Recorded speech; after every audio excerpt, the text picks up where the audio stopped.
Hi, I'm Bill Bartmann. Thanks for joining me.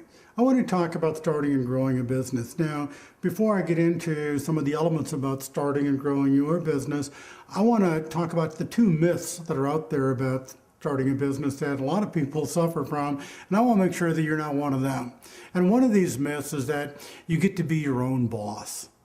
Boy, that's about the wrongest thing you could ever think of. When you are in a job like you may have right now, you're thinking, oh, if I could have my own company, I'd get to be my own boss, and that'd be great.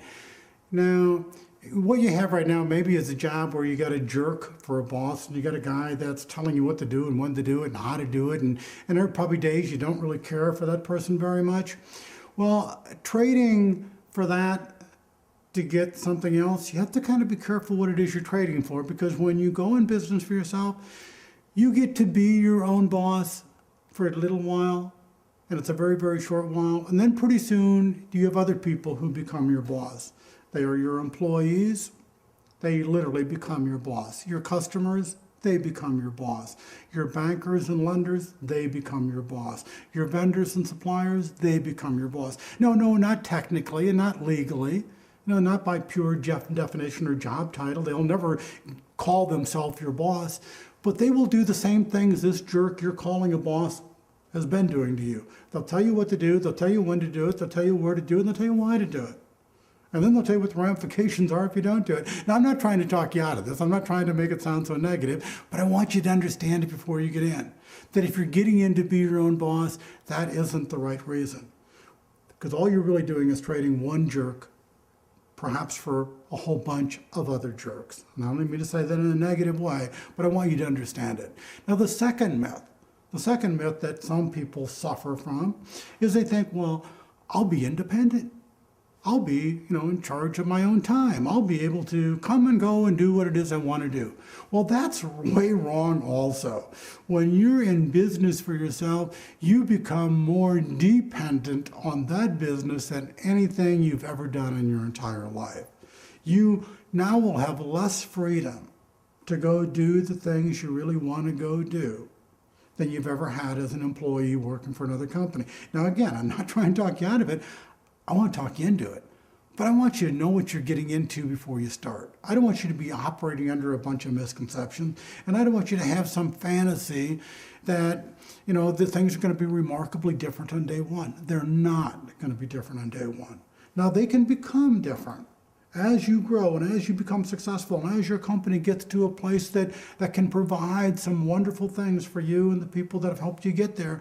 Then all of a sudden you do get some independence and you do get some freedom and you do get the luxury of not showing up all the time and playing golf in the middle of the week and taking extended vacations and doing all kinds of neat and cool things. But man, you got to pay the dues for that. That doesn't happen on day one. So when you're thinking about starting and growing a business, you got to start with this idea that when you first begin, it's going to be a real challenge, and you're trading one jerk for some other jerks, and you're trading one kind of independence for a different kind of dependence. Now, if you're still with me and if you still want to learn how, even after telling you those two things, let me show you the basic elements you really need to understand if you're going to start and grow a business. And some of them are going to surprise you. And starting and growing a business is certainly a challenge. It is. And anybody tells you it's easy hasn't done it. So take it from me, a guy who started 7 different businesses in 7 different industries. Starting and growing a business is full-time work. It's something you have to be ready to commit yourself to make some sacrifices to get to the rewards you want to get in life. Now, why would you want to do that? Well, there's some really great reasons to be in business for yourself. And some of the obvious ones are you do get to control your own destiny.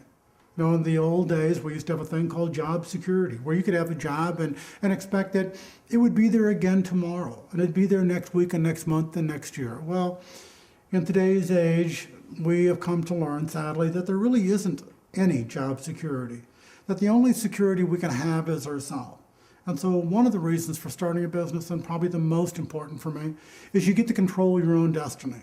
Oh yeah, that means if it doesn't go well, you'll pay the consequences. But if it goes right, if you can do all these things that we're going to be talking about, you can end up with some wonderful rewards. And you can end up being the master of your own ship. you can literally find your own place into the future where you are controlling your own destiny. And that, to me, the only thing we have is our time, the only thing we have is our life, and how we spend it, how we use it, and where we take it.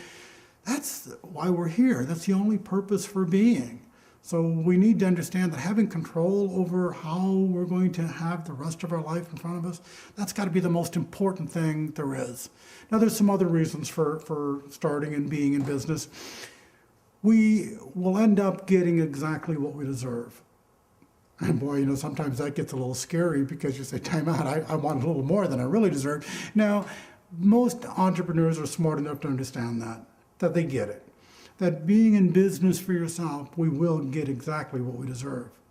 I mean, the world is pretty fair. We say, boy, some things are unfair, or gee, that wasn't right, or that wasn't good. Now, in the real world, mostly we get exactly what we have coming. We get exactly what we deserve. If we get in business with a bad attitude, we're probably not going to do well, and we're going to suffer some consequences, and then we're going to complain and grumble that life wasn't very fair. But if we get into business with a good attitude, we get in there and decide we have to go do the work in order to get the reward, and we're willing to pay the price to get what it is we want, then we are going to get what we deserve. We'll deserve good stuff. We'll deserve wealth. We'll deserve success. We'll deserve fame or fortune, however you describe it. And there's another reason for being in business, and it's probably right there on the top of the list.